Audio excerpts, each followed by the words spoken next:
प्रारंभ करते हैं शिव गीता का 11वां अध्याय। अथ शिव गीता एकादशोऽध्यायः। श्री भगवान उवाच देहान्तर्गतं तस्य परलोकगतं तथा वक्ष्यामि नृपशार्दूल मत्तः शृणु समाहितः। जीव की देहांतर गति और परलोक की गति के विषय में शिव भगवान बोले, हे नृपश्रेष्ठ, मैं तुमको वर्णन करता हूँ, सावधान होकर सुनो। श्री रामचंद्र जी का पहला प्रश्न था कि इस जीव का स्वरूप क्या है। इसका वर्णन भगवान शिव ने 10वें अध्याय में कर दिया है। अब श्री रामचंद्र जी का दूसरा प्रश्न था कि देहांत के बाद यह जीव कहाँ जाता है, वहाँ जाकर कहाँ स्थित रहता है तथा पुनः देह में किस प्रकार आता है या नहीं आता है। इस अध्याय में शिव भगवान इसी का वर्णन कर रहे हैं। भुक्तं पीतं यदस्त्यत्र तत्र सादाम बंधनम् स्थूल देहस्य लिंगस्य तेन जीवन धारणम्। इस स्थूल देह से जो कुछ भोजन किया जाता है और पिया जाता है, उसी के कारण लिंग देह और स्थूल देह से संबंध उत्पन्न होता है, उसी से जीवन धारण होता है। शिव जी कह रहे हैं कि इस स्थूल देह से जो कुछ भी भोजन किया जाता है अथवा जल आदि पिया जाता है, उसी के कारण यह स्थूल देह तथा लिंग देह यानी सूक्ष्म शरीर धारण किया जाता है, उसी से जीवित रहते हैं, जिससे इन दोनों का भोजन से संबंध बनता है, क्योंकि इनके बिना ये जीवित नहीं रह सकते। व्याधिना जरया वापि पीडयते जाठरो नलः श्लेष्मणा तेन भुक्तानं पीतं वा न पचत्यलम्। जिस समय व्याधि या जर अवस्था से कफ प्रबल होता है, तब जठराग्नि के मंद होने से भोजन किया हुआ अन्न अच्छी तरह नहीं पचता है। किए हुए भोजन को पचाने का कार्य शरीर की जठराग्नि करती है, जो उस भोजन के रस भाग को ग्रहण कर लेती है तथा उसके मल भाग को अपान वायु बाहर फेंक देती है। किंतु वृद्ध अवस्था अथवा किसी व्याधि के कारण यह जठराग्नि उस भोजन को पचा नहीं सकती, जिससे उसके रस भाग का निर्माण नहीं होता, वह अपचा भोजन बाहर निकल जाता है। भुक्त पीत रसा भावा दाशुषुषन्ति धावतः भुक्त पीत रसेनैव देहं लिम्पन्ति नित्यशः। भोजन किए हुए रस के न प्राप्त होने से शीघ्र ही धातु सूख जाते हैं और भोजन किए हुए तथा पान किए हुए रस से ही वह शरीर पुष्ट होता है। भोजन से जो रस बनता है, उसी रस से शरीर की सभी धातुएं पुष्ट होती हैं, जिससे शरीर पुष्ट व निरोग और बलवान बना रहता है। समीकरोति यस्मात् समानो वायुरुच्यते तदानीं तत्र सा भावा दाम बंधन हानितः। उस समय प्राण वायु व संपूर्ण रस लेकर सब धातुओं में पहुंचाती है, इसी कारण से यह समान वायु कहलाती है और वृद्ध अवस्था में वह रस उत्पन्न नहीं होता। इस कारण शरीर के बंधन जो दृढ़ता से परस्पर संबंध है, शिथिल हो जाते हैं। भोजन को वह जठराग्नि उसे 2 भागों में विभक्त कर देती है। इसका मल भाग अपान वायु बाहर निकाल देती है, जो मल मूत्र रूप में होता है, तथा इसके रस भाग को समान वायु शरीर के सभी अंगों को पहुंचाती है, जिससे उसकी धातुएं पुष्ट होती हैं। वृद्ध अवस्था में जठराग्नि के मंद होने से उसका रस भाग नहीं बनता, जिससे शरीर के सभी अंग शिथिल हो जाते हैं व उनकी कार्य करने की क्षमता कम हो जाती है। शरीर के पोषण के लिए अन्न तथा उसके रस की मुख्य आवश्यकता है। परिपक्वरसत्वेन यथा आम्रं वृन्ततः फलं स्वयमेव पतत्याशु तथा लिंगम तनोर्व्रजेत्। जिस प्रकार आम्र फल पककर अपने भार से आप ही शीघ्र पतित हो जाता है, इसी प्रकार शरीर के शिथिल होने से लिंग शरीर का स्थूल से वियोग हो जाता है। जब यह स्थूल शरीर अशक्त हो जाता है, वह काम का नहीं रहता, तो यह लिंग शरीर यानी सूक्ष्म शरीर उसे छोड़कर बाहर निकल जाता है। जिस प्रकार गृह के गिर जाने पर उसका स्वामी उसे छोड़ देता है, तथा जैसे आम का फल पकने पर वृक्ष से गिर पड़ता है, तत्तस्थानादपाकृष्य ऋषिकाणां च वासनाः आध्यात्मिकाधिभूतानि हृत्पद्मे चैकतां गतः।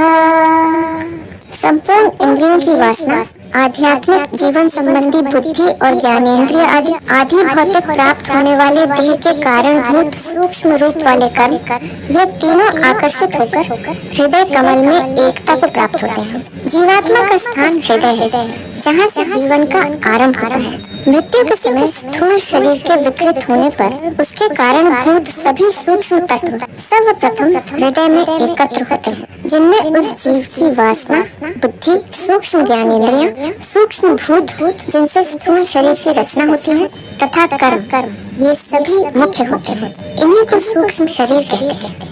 तदोर्ध्वगः प्राणवायु संयुक्तो नववायुभिः ऊर्ध्वोच्छवासी भवत्येष तथा तेनैकतां गतः। तब मुख्य प्राणवायु शेष 9 वायुओं से संयुक्त होकर ऊर्ध्व श्वास रूपी हो जाती है, और फिर वे सब एक होकर जीवात्मा से संयुक्त होते हैं। शरीर से प्राण किस प्रकार निकलते हैं, जिससे शरीर मृत होता है। जब शरीर के विभिन्न तत्व हृदय में एकत्र होते हैं, तो वे 10 प्रकार के प्राण भी हृदय में एकत्र हो जाते हैं, जिससे शरीर में ऊर्ध्व श्वास चलने लगती है। यही मृत्यु की पूर्व सूचना है। ये सभी प्राणवायु उस जीवात्मा से संयुक्त होकर उसे शरीर से बाहर निकाल देते हैं। चक्षुषो वाथ मूर्धनो वा नाडी मार्गं समाश्रितः विद्या कर्म समायुक्तो वासनाभिश्च संयुक्तः। विद्या, कर्म और वासना से युक्त होकर यह जीव अपने कर्म से नाड़ी मार्ग का आश्रय लेकर नेत्र मार्ग अथवा ब्रह्मारंध द्वारा बहिर्गत होता है। शरीर की मृत्यु पर यह सूक्ष्म शरीर अपनी विद्या, वासना तथा कर्मों को साथ लेकर इस प्राण वायु द्वारा शरीर से अपने कर्म अनुसार विभिन्न मार्गों से निकल जाता है, जैसे आँख द्वारा, ब्रह्मरंध द्वारा अथवा अन्य किसी मार्ग द्वारा, जैसे मुंह, गुदा, लिंग आदि। प्रज्ञात्मानं समाश्रित्य विज्ञानात्मोपसर्पति यथा कुम्भो नियमानो देशादेशान्तरं प्रति स्वपूर्ण एव सर्वत्र स आकाशोऽपि तत्र तु घटाकाशाख्यतां याति तत्त्वलिंगं परात्मनः। जिस प्रकार से घड़े को एक स्थान से दूसरे स्थान पर ले जाते हैं, तो वह आकाश से पूर्ण ही रहता है। जहाँ घट जाता है, उसी स्थान में घट आकाश भी जाता है। इसी प्रकार जहाँ जहाँ लिंग शरीर गमन करता है, उसी स्थान में जीव होता है। यह जीव ही विज्ञान आत्मा है, तथा प्रज्ञान आत्मा ही कारण शरीर अथवा लिंग शरीर है। जिस प्रकार घड़े को एक स्थान से दूसरे स्थान पर ले जाने पर उसके भीतर का आकाश भी उसके साथ जाता है, इसी प्रकार जहाँ जहाँ यह लिंग शरीर जाता है, उसके साथ साथ ही यह जीव भी गमन करता है। जब तक लिंग शरीर विद्यमान है, तब तक यह जीव उसके साथ ही गमन करता है। लिंग शरीर के आत्मा में लय होने के बाद ही जीव का गमन छूटता है। पुनर्देहांतरं याति यथा कर्मानुसारतः आमोक्षात् संचरत्येवं मत्यस्य कूलद्वयं यथा। और कर्म अनुसार दूसरे देह को प्राप्त होता है। जिस प्रकार नदी का मच्छ कभी इस किनारे कभी उस किनारे जाता है, इसी प्रकार से यह मोक्ष न होने तक अनेक योनियों में भ्रमण करता रहता है। शरीर की मृत्यु के बाद जीव परलोक में जाता है तथा वहाँ थोड़े समय विश्राम करने के बाद फिर वह अपने कर्म अनुसार उन अच्छे बुरे कर्मों के फल का भोग करने के लिए अनेक योनियों में जन्म लेता है। जब तक उसके कर्म फलों का भोग समाप्त नहीं हो जाता तब तक उसका यह क्रम चलता रहता है, जब तक उस जीव का मोक्ष नहीं हो जाता। पाप भोगाय चेद्गच्छे यमदूतैरधिष्ठितः यातना देहमाश्रित्य नरकानेव केवलम्। जो पापी हैं उनको यमदूत ले जाते हैं। यह यातना जो देह को नरक का दुख भोगने के लिए दी जाती है उसको आश्रय करके केवल नरकों को ही भोगता है। पापी लोगों को उनके द्वारा किए गए कर्मों का फल भोगने के लिए उन्हें यमदूत नरकों में ले जाते हैं, जिससे वे अपने कर्मों का फल भोग सके। वहाँ उन्हें यातनाएं दी जाती है। इष्टापूर्तादिक कर्माणि योनुतिष्ठति सर्वदा पितृलोकं व्रजतेष्य धूमम् आश्रित्य बर्हिषः। और जिन्होंने सदा इष्ट और पूर्त कर्म किए हैं वे पितृलोक को गमन करते हैं। वे धूम मार्ग से यमदूतों द्वारा ले जाए जाते हैं। जो व्यक्ति नित्य यज्ञ आदि इष्ट तथा पूर्त कर्म करते हैं उनको वे यमदूत पितृलोक में ले जाते हैं। यह इनके शुभ कर्मों का फल है। सकाम कर्म ही पूर्त कर्म है जिनका फल इसी लोक अथवा स्वर्ग में मिलता है। धूमादरात्रिं ततः कृष्ण पक्षस्तसमाच दक्षिणम् अयनं च ततो लोकम् पितॄणां च ततः परम् चंद्रलोके दिव्यदेहम् प्राप्य भुक्ते परां श्रियम्। उस मार्ग का क्रम यह है कि धूम फिर रात्रि अभिमानी देवता के निकट, फिर कृष्ण पक्ष अभिमानी देवता के निकट, फिर दक्षिणायन अभिमानी देवता के निकट, फिर वहाँ से पितृलोक में जाता है। पितृलोक से आगे चंद्र लोक को प्राप्त हो दिव्य देह को पाकर महालक्ष्मी का भोग करता है। सूक्ष्म शरीर के विभिन्न लोकों में गमन एवं उनमें निवास उनके किए गए कर्मों के अनुसार होता है। जो इष्ट पूर्तादि कर्म करते हैं वे पितृलोक में उन यमदूतों द्वारा ले जाए जाते हैं। यह मार्ग धूम मार्ग है जिनके अभिमानी देवता उसे आगे आगे ले जाकर पितृलोक में पहुंचाते हैं। इससे आगे चंद्रलोक है जहां वह अपने शुभ कर्मों का फल भोगता है। तत्र चंद्रमसासोऽसौ यावत् कर्म फलं वसेत् तथैव कर्म शेषेण यथैत पुनराव्रजेत्। यहाँ यह चंद्रमा के ही समान होकर कर्म के फल की अवधि तक चंद्रलोक में वास करता है। जब पुण्य फल समाप्त हो जाता है तो जिस क्रम से इस लोक में गमन हुआ था उसी क्रम से इस लोक में फिर वापस आता है। इस पूर्व कर्मों का फल अस्थायी है। ऐसे व्यक्ति अपने किए हुए पुण्य कर्मों का फल भोगकर पुनः इस मृत्यु लोक में आते हैं। ये जिस मार्ग से गए थे उसी मार्ग से पुनः लौटते हैं। ऐसे व्यक्तियों की गति चंद्रलोक से आगे नहीं होती। वपुर्विहाय जीवत्वम् आसाध्याकाशमेति सः आकाशाद्वायुमागत्य वायुरम्भो व्रजत्यथ। चंद्रलोक से चलते समय उस दिव्य शरीर को छोड़कर यह आकाश रूप होकर आकाश से वायु में और वायु से जल में आता है। यह जीव चंद्रलोक में अपने सूक्ष्म शरीर से जाता है, किंतु वहाँ से लौटते समय वह उस शरीर को त्याग कर आकाश रूप हो जाता है। फिर वह वायु रूप होकर जल रूप होता है। अद्भ्यो मेघं समासाद्य ततो वृष्टिर्भवेदसौ ततो धान्यानि भक्ष्याणि जायते कर्म चोदितः। जल में मेघों में प्राप्त होकर फिर वह वर्षा द्वारा पृथ्वी पर गिरता है। फिर अनेक कर्म के वश होकर भक्षण योग्य अन्न प्राप्त होता है। योनिमन्ये प्रपद्यन्ते शरीरत्वाय देहिनः स्थाणो मन्येऽनुसंयन्ति यथा कर्म यथा श्रुतम्। और कितने ही शरीर प्राप्त के निमित्त मनुष्य आदि योनि में प्राप्त होते हैं, और कितने ही कर्म और ज्ञान के तारतम्य से स्थावरत्व को प्राप्त होते हैं। इस शरीर प्राप्ति के निमित्त वह जीव अपने ज्ञान एवं कर्मों के अनुसार भिन्न भिन्न योनियों में जन्म धारण करता है। ततो नत्वं समासाद्य पितृभ्यां भुज्यते परमं ततः शुक्रं रजश्चैव भूत्वा गर्भोऽभिजायते। जो जीव अन्न प्राप्त हुए हैं उस अन्न को स्त्री पुरुष भक्षण करते हैं, उससे स्त्री और पुरुषों का रज और शुक्र होकर उन दोनों के संयोग से वह गर्भ रूप धारण करते हैं। अन्न जो जीव है मनुष्य उसे भक्षण करता है। इसी अन्न से स्त्री की रज का निर्माण होता है तथा पुरुष में शुक्र बनता है। संभोग क्रिया द्वारा दोनों का संयोग होकर स्त्री गर्भ धारण करती है। ततः कर्मानुसारेण वेद स्त्री पुंसकम् एवं जीव गतिः प्रोक्ता मुक्तिं तस्य वदामि ते। यही जीव कर्म के अनुसार स्त्री पुरुष और नपुंसक होता है। इस प्रकार से इस जीव की इस लोक और परलोक में गति होती है। अब इसकी मुक्ति का वर्णन करता हूँ।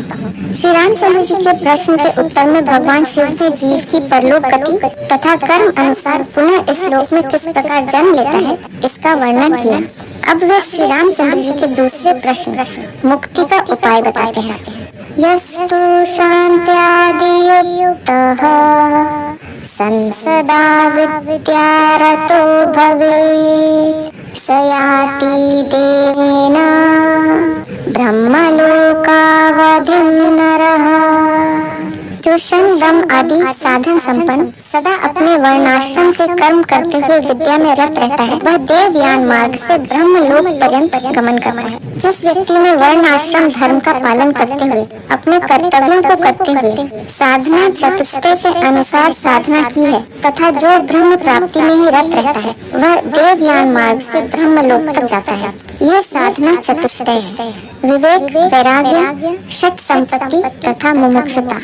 षट संपत्ति में शम, दम, उपरति, तितिक्षा, श्रद्धा, समाधान आते हैं जिनकी साधना से वह ब्रह्म लोक तक जाता है जो ब्रह्म का लोक है। इसी को सत्य लोक कहते हैं। इस लोक में जाने वाले का मार्ग देवयान मार्ग है जिसे उत्तरायण मार्ग अथवा अर्ची मार्ग भी कहते हैं। अर्चिर्भूत्वा दिनं प्राप्य शुक्लपक्षमथो व्रजेत् उत्तरायणमासाद्य संवत्सरमथो व्रजेत्। वह प्रथम ज्योति में प्राप्त होकर पीछे दिन और फिर शुक्ल पक्ष अभिमानी देवता के निकट जाता है, फिर उत्तरायण को प्राप्त होकर संवत्सर के निकट गमन करता है। जिस व्यक्ति ने मोक्ष प्राप्ति के लिए उपर्युक्त प्रकार से साधना की है वह परम ज्योति को प्राप्त होकर दिन, शुक्ल पक्ष तथा उत्तरायण के अभिमानी देवता उसे क्रम से ले जाकर ब्रह्मलोक तक पहुँचा देते हैं जो ईश्वर के समीप का लोक है।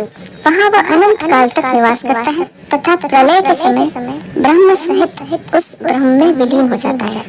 आदित्य चंद्र लोकौ तु विद्युलोकमतः परमम् अथ दिव्यः पुमान् कश्चित् ब्रह्मलोकादि हैति।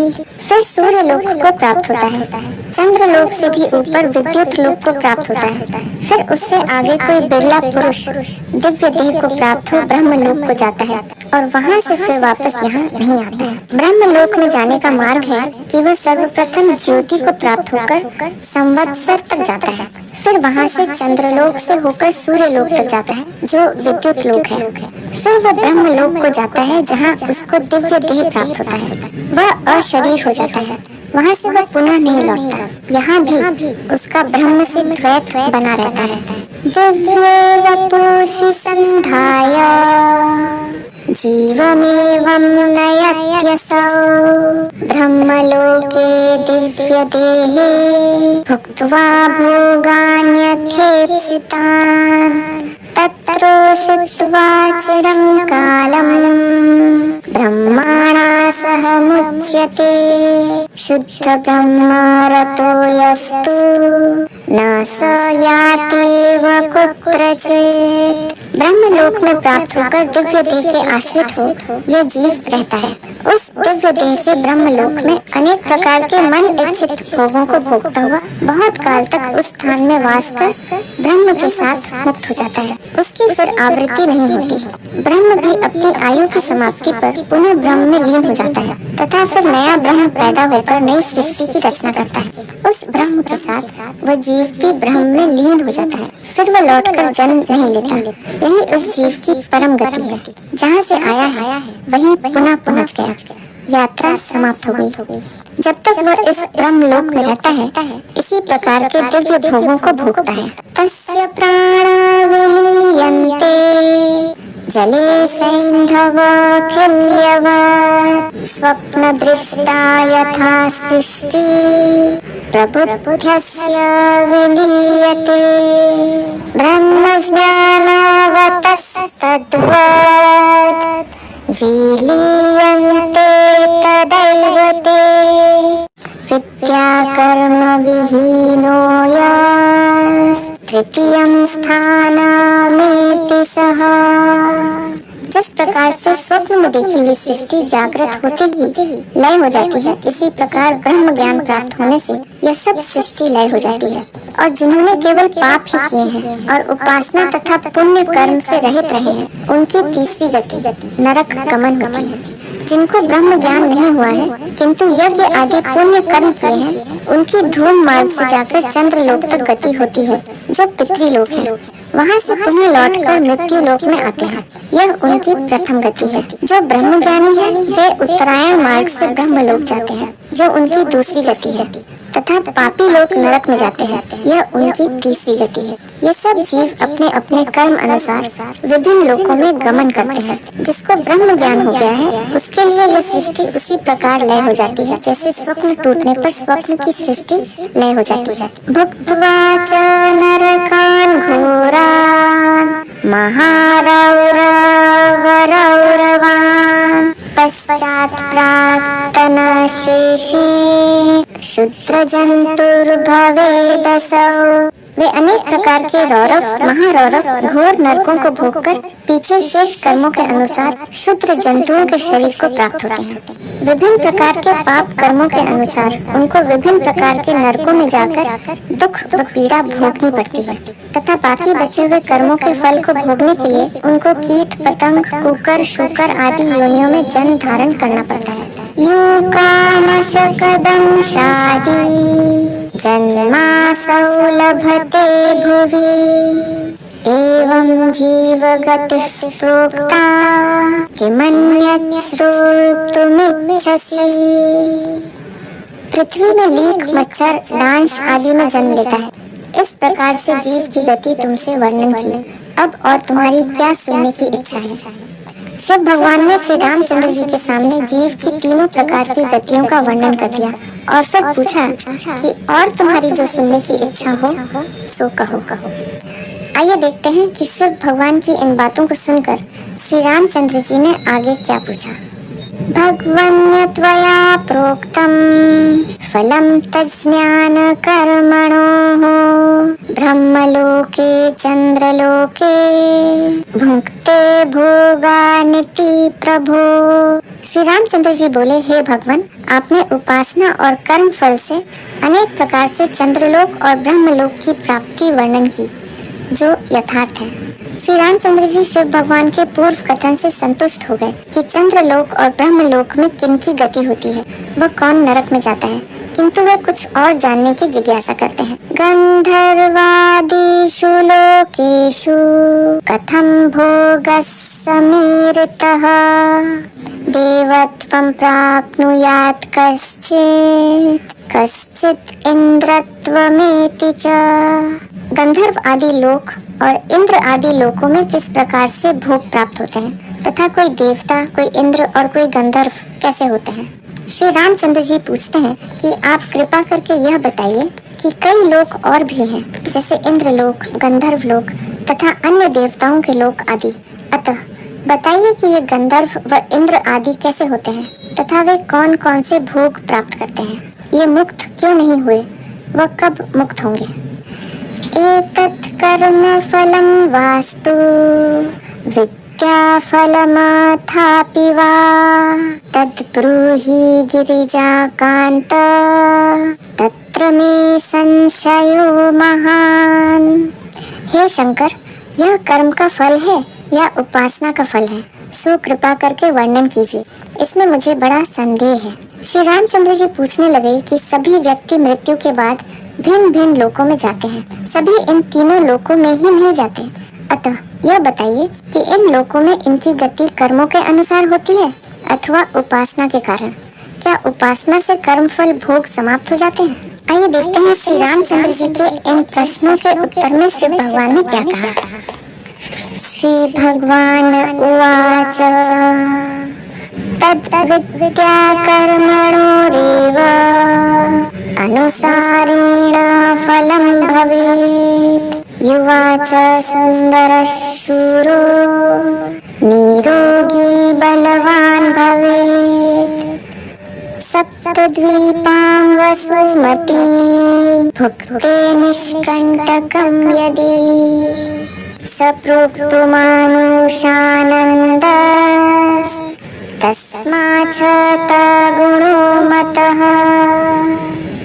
शिव भगवान बोले, उपासना और शुभ कर्म इन दोनों ही के योग से फल प्राप्त होता है, वह हम वर्णन करते हैं। जो मनुष्य युवा, सुंदर, शूरवीर, निरोग और बलवान हो, वह यदि सप्तद्वीप युक्त पृथ्वी का निष्कंटक भोग करता हो, उसका नाम मानुषानंद है। यह आनंद साधारण मनुष्य को देह प्राप्त होने वाले आनंद से 100 गुना अधिक है। आनंद भी कई प्रकार के होते हैं, जैसे मानुषानंद, आत्मानंद, ब्रह्मानंद आदि। मनुष्य को जो शरीर संबंधी सुख प्राप्त होता है, वह मनुष्यों का आनंद है। सामान्य मनुष्य को अच्छा भोजन, वस्त्र व मकान आदि से जो सुख मिलता है, वह शुद्ध आनंद है। इसकी अपेक्षा जो सुंदर है, बलवान है, निरोग है, शूरवीर है, उसका आनंद साधारण मनुष्य के आनंद से कई गुना अधिक होता है। तथा जो पृथ्वी पर शासन करता है, उसका आनंद इससे भी 100 गुना अधिक है। किंतु यह मानुष आनंद ही है। मनुष्य इसी को आनंद मानते हैं। मनुष्य तपसा युक्तो गंधर्वो जायते स्यतु तस्माच्च तद्गुणो देव गंधर्वस्य न संशयः। जो मनुष्य तप आदि से संयुक्त हो तो वह गंधर्व होता है, और मनुष्यों के आनंद से 100 गुना अधिक आनंद गंधर्वों को प्राप्त है। मनुष्यों को जो आनंद होता है, वह कर्मों के फल स्वरूप प्राप्त होता है। कर्मों के फल स्वरूप मनुष्य को सांसारिक भोग प्राप्त होते हैं, किंतु दिव्य भोगों को प्राप्त करने के लिए तपस्या करनी पड़ती है। इसलिए जो तप करने वाले हैं, जिनकी चेतना विकसित हो जाती है, वे ही गंधर्व होकर देवलोक में स्थान पाते हैं। इनका यह आनंद मनुष्यों के आनंद से 100 गुना अधिक होता है। एवं शतगुणानंद उत्तरोत्तरतो भवेत् पितॄणां चिरलोकानां ज्ञातसुरसंपदाम्। इसी प्रकार से ऊपर ऊपर पितृलोक, देवादी लोक में उत्तरोत्तर 100 गुना आनंद बढ़ता जाता है। शिव भगवान कहते हैं कि जो जो मनुष्य की साधना बढ़ती जाती है, उन्हें उत्तरोत्तर दिव्य लोकों की प्राप्ति होती जाती है, जिससे उसका आनंद भी उत्तरोत्तर बढ़ता जाता है। गंधर्व लोक के आगे पितृलोक, फिर देवलोक, फिर इंद्रलोक में क्रमशः 100 गुना आनंद अधिक मिलता जाता है। देवतानामथेन्द्रस्य गुरुस्तद्वत् प्रजापतिः ब्रह्मणश्चैव आनन्दः पुरस्तादुत्तरोत्तरः। उनमें भी देवता से इंद्र, इंद्र से बृहस्पति, बृहस्पति से ब्रह्मदेव, ब्रह्मदेव से ब्रह्मानंद उत्तरोत्तर 100 गुना अधिक। जो जो इस जीव चेतना की उन्नति होती जाती है, उसके आनंद में वृद्धि होती जाती है। इसमें सांसारिक आनंद तो कर्मों से प्राप्त हो जाता है, किंतु यह शुद्ध आनंद है जो नष्ट हो जाता है। साधना से उत्तरोत्तर उच्च आनंद की प्राप्ति होती जाती है, जो पहले से 100 गुना अधिक होती है। ज्ञानाधिक्यात् सुखाधिक्यम् नान्यदस्ति सुरालये श्रोत्रियो वृजिनोका महतो यश्च द्विजो भवेत्। तस्याप्येवं समाख्याता आनन्दाश्च उत्तरोत्तरम् आत्मज्ञानात् परं नास्ति तस्मादशरथात्मज।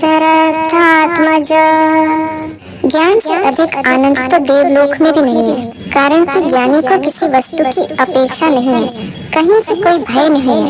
जो ब्राह्मण, क्षत्रिय आदि वेदांग के पारगामी, निष्पाप और निष्काम है और भगवान की उपासना करने वाले हैं, वह अनुक्रम से उत्तर आनंद को प्राप्त होते हैं। परंतु हे दशरथ कुमार, यह जो कुछ आनंद है, यह सब मिलकर भी आत्मज्ञान के बराबर नहीं है। इससे आत्मज्ञान का अनुष्ठान करना उचित है। सकाम कर्मों से भोगों की प्राप्ति तो हो सकती है, किंतु ईश्वर प्राप्ति के लिए ये बाधक है। उसके लिए सभी कर्मों को ईश्वरीय कर्म मानकर निष्काम भाव से करते रहना ही ईश्वर प्राप्ति का साधन है। ईश्वर प्राप्ति अथवा आत्मज्ञान से जो आनंद मिलता है, उसके आगे वे देवताओं के आनंद भी तुच्छ है। जिसकी जितनी अधिक कामना व वासना है, वही सबसे बड़ा भिखारी है। वह सदा कामना ही करता रहता है, किंतु उसकी सभी कामनाएं कभी भी पूर्ण नहीं हो सकती, जिससे वह दुखी ही रहता है। जिसे आत्म आनंद का अनुभव हो गया, जिसको परम आनंद की प्राप्ति हो गई, वह कभी भी इन शुद्र पदार्थों की कामना नहीं करता, न उसे किसी की अपेक्षा रहती है। ऐसा व्यक्ति ही भय रहित हो जाता है। जो कोई भी व्यक्ति वेद और वेदांग के पार उस आत्मा की ही उपासना करते हैं तथा निष्पाप और निष्काम होकर केवल अपने कर्तव्यों का पालन मात्र करते हैं, वह भगवान की ही उपासना करते हैं, उनको उत्तरोत्तर आनंद की प्राप्ति होती रहती है तथा अंत में उन्हें आत्मज्ञान का फल मिलता है, जो परम आनंद की अवस्था है। इससे बढ़कर अन्य कोई भी आनंद संसार में नहीं है। इसलिए शिव भगवान कहते हैं कि बुद्ध पुरुष को आत्मज्ञान का ही अनुष्ठान करना चाहिए, यही परम आनंद देने वाला है। ब्राह्मण कर्मभिर्नैव वर्धते नैव हीयते न लिप्यते पापकेन कर्मणा ज्ञानवान् यदि। जो ब्राह्मण ब्रह्म ज्ञानी है, ब्रह्म वेता है, उसकी कर्म से कुछ वृद्धि और न करने से कुछ हानि भी नहीं। उस ज्ञानवान को पाप कर्म लिप्त नहीं होते। जो ब्रह्म ज्ञानी है, उसके लिए कोई भी कर्म बंधन नहीं बनते, वह सभी कर्म बंधनों से मुक्त हो जाता है। सभी कर्म चित्त की वासना के कारण मन से होते हैं, किंतु आत्मज्ञान में जब चित्त और मन का ही नाश हो जाता है, तो फिर कोई भी कर्म शेष नहीं रहते। फिर वह कर्म करे अथवा न करे, कोई अंतर नहीं पड़ता। वह लोक कल्याण के लिए कर्म करे अथवा संपूर्ण कर्मों का त्याग कर दे तो भी कर सकता है, किंतु शरीर में रहते हुए उसे जो स्वाभाविक कर्म है, वे तो करते ही रहने हैं। इसमें उसकी कोई कामना, वासना व फलेच्छा नहीं रहती। वह न उपासना करता है, न यज्ञ आदि कर्म ही करता है, न ध्यान व समाधि ही लगाता है। इनसे वह पार हो गया है। साध्य के मिल जाने पर साधनों का त्याग कर देना चाहिए, अन्यथा वे साधन में बंधन बन जाते हैं। शास्त्रों में जो विधि निषेध के नियम बताए गए हैं, वे अज्ञानियों के लिए हैं। ज्ञान प्राप्ति के पूर्व ये आवश्यक है, बाद में इनकी कोई आवश्यकता नहीं है। जिस प्रकार नदी पार होने पर नौका का त्याग कर देना ही उचित है, ऐसे ही ब्रह्म ज्ञानी को कर्मों का त्याग कर देना ही उचित है, और करे तो भी कोई हानि नहीं है। यह कर्म का विधान अज्ञानी के लिए है। तस्मात् सर्वाधिको विप्रो ज्ञानवानेव जायते ज्ञात्वा यः कुरुते कर्म तस्याक्ष फलं भवेत्। इस कारण विप्रों में ज्ञानवान ही श्रेष्ठ है। जो विप्र इस प्रकार जानकर ज्ञानवान की सेवा करता है, उसके पुण्य का फल अक्षय होता है। मनुष्य की 4 श्रेणियां हैं। धर्म ग्रंथों में कहा गया है कि जन्म से सभी शूद्र होते हैं तथा संस्कारित होने पर उसे द्विज अर्थात वह द्विजन्म होता है। संस्कारित व्यक्ति को नया ही जीवन मिलता है। संस्कारित व्यक्ति को ही वेद अभ्यास कराया जाता है। जब तक उसके मन व बुद्धि को संस्कारित नहीं कर दिया जाता, तब तक उसे वेदों जैसा उच्च ज्ञान देने का निषेध किया गया है, क्योंकि उसमें उच्च ज्ञान को समझने की योग्यता ही नहीं होती। शुद्ध मन वाला ही उच्च ज्ञान को ग्रहण कर सकता है। अतः जिसने वेद अध्ययन कर लिया है उसे विप्र कहते हैं, किंतु मात्र वेद अध्ययन कर लेने तथा उसका उच्चारण कर लेने मात्र से कोई ज्ञानी नहीं हो जाता। जिसे ब्रह्म का ज्ञान हो गया है, जिसे ब्रह्म अनुभूति हो गई है, उसी को ज्ञानी ज्ञानवान कहा जाता है। कहा गया है जन्म न जायते शूद्र संस्काराद् द्विज उच्यते। वेदाभ्यास भवेत् विप्रो ब्रह्म जानाति ब्राह्मणः। ऐसे ज्ञानी की जो विप्र सेवा करता है उसका पुण्य अक्षय हो जाता है। इन चारों प्रकार के व्यक्तियों में ज्ञानी ही सबसे श्रेष्ठ है तथा श्रेष्ठ की सेवा करने का श्रेष्ठ फल ही मिलता है। यत् फलं लभते मर्त्याः कोटि ब्राह्मण भोजनैः तत्फलं समवाप्नोति ज्ञानिनं यस्तु भोजयेत्।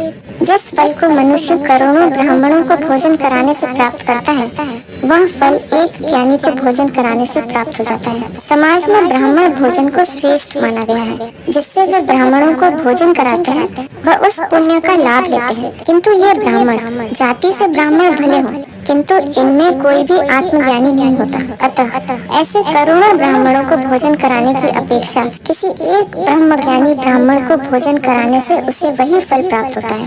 भोजन कराना व अन्न का दान करना सबसे श्रेष्ठ दान माना गया है। जिससे ज्ञानी को कराया गया भोजन व दिया गया दान सबसे श्रेष्ठ है। ज्ञानेभ्यो दीयते यच्च तत्कोटि गुणितं भवेत्।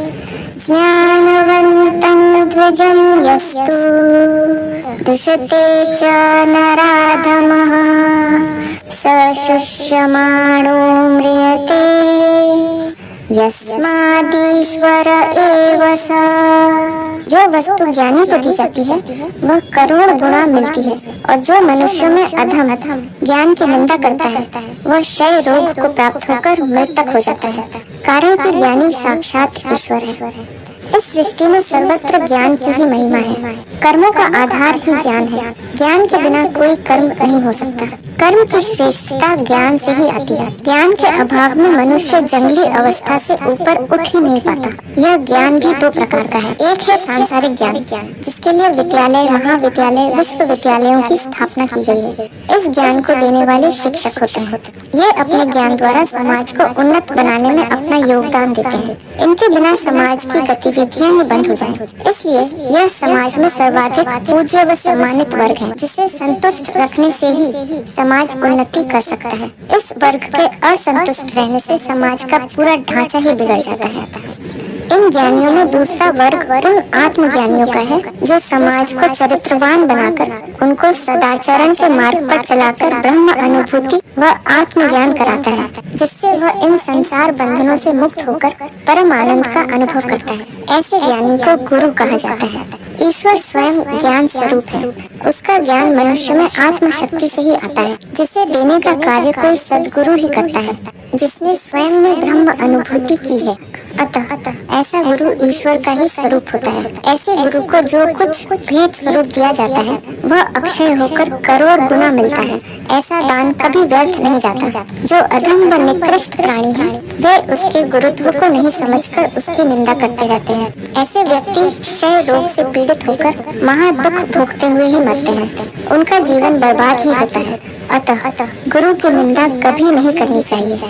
उपासको न यात येव यस्मात् पुनरधो गतिम् उपासनारतो भूत्वा तस्मादास्व सुखी नृप।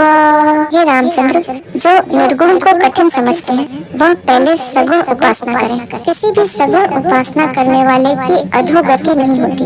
इस कारण सगुण रूप की ही उपासना करके सुखी हो। शिव भगवान कहते हैं कि निर्गुण उपासना ही श्रेष्ठ है जिससे ज्ञान होकर मुक्ति होती है। किंतु कठिन होने से यदि कोई इसे न कर सके तो सगुण उपासना ही करे। इससे मुक्ति तो नहीं होगी किंतु उसकी अधोगति भी नहीं होती। अथ शिव गीता 11ोऽध्यायः समाप्तः। तो यह था शिव गीता का 11वां अध्याय। अब